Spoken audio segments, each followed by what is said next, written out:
Okay, I'm going to show you how to install the membrane repair for the buttons on this JVC Remote SR707U. There are some other models that this works on. Most of them have the same exact button layout, but some of them have less buttons. But you can kind of tell, like, it's missing these and a row down here. And I've got that listed on the website for all the model numbers I'm familiar with. And this is a put in place. There's no peeling and sticking. You just take the remote apart, clean it, slap this in there, and it replaces the conductive pads that have worn out in this rubber keypad. This goes in there, and your old buttons push down on this, and this pushes down on the circuit board, and they'll all work like new. This doesn't wear out. It's easy to take out and put back in if you do need to clean it for any reason, like you spill something on it. Anyway, let's get right to it. This is pretty easy and quick. Take the batteries out. If you've got battery leaks, you're going to have to deal with that. The easiest, you just need a pry tool. I like plastic pry tools, but a small screwdriver will work. And there's a little notch down here you can start with, and you just get the back off like that.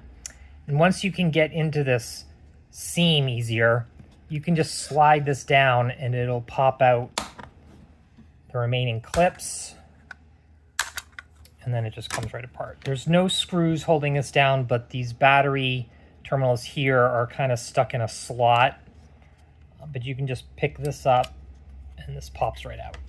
Now this has already been cleaned and everything, but you probably got some dirt or buildup on here, maybe some oil seepage.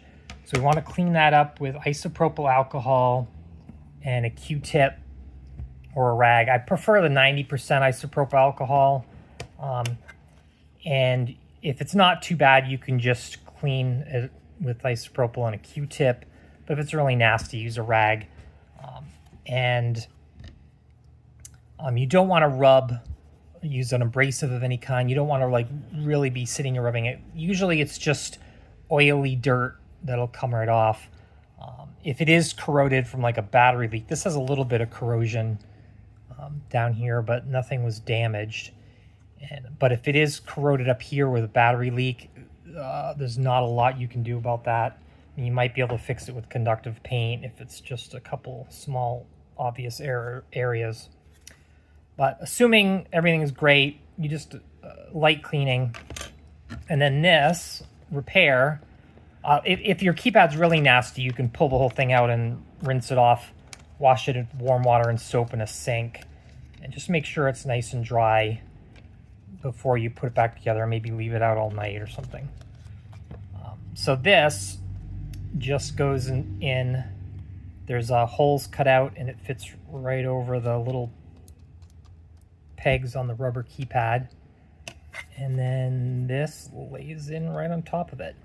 I don't think, you can put this in probably upside down. So just make sure, you're lining up the pattern with the right area. And then that goes in, and all the 5 rubber posts should poke up through without seeing white. And then those 2 battery terminals fit right in the slot. And that should be it. Super easy. Just put this back on and snap it together. If your the housing snaps broke, you can use, I like E6000 glue. It's called E6000, Shoe Goo. Gorilla Glue has a variant, but it says right on the package that it's similar to E6000. On that stuff, it takes like 8 to 24 hours to dry, but it stays flexible and you can remove it. If you use super glue, you're just ruining your device. You can never take it apart again, or it'll break and leave glue bits stuck everywhere. Also, super glue fumes. If you use like slow dry super glue or anything, the fumes can actually build up on metal. The super glue actually, the fumes will stick and cause problems. So never use super glue. But that's it. The keypad's installed, and all your buttons should act like new, and it should stay that way, for the rest of your use for this thing. Should be years. Okay, thank you.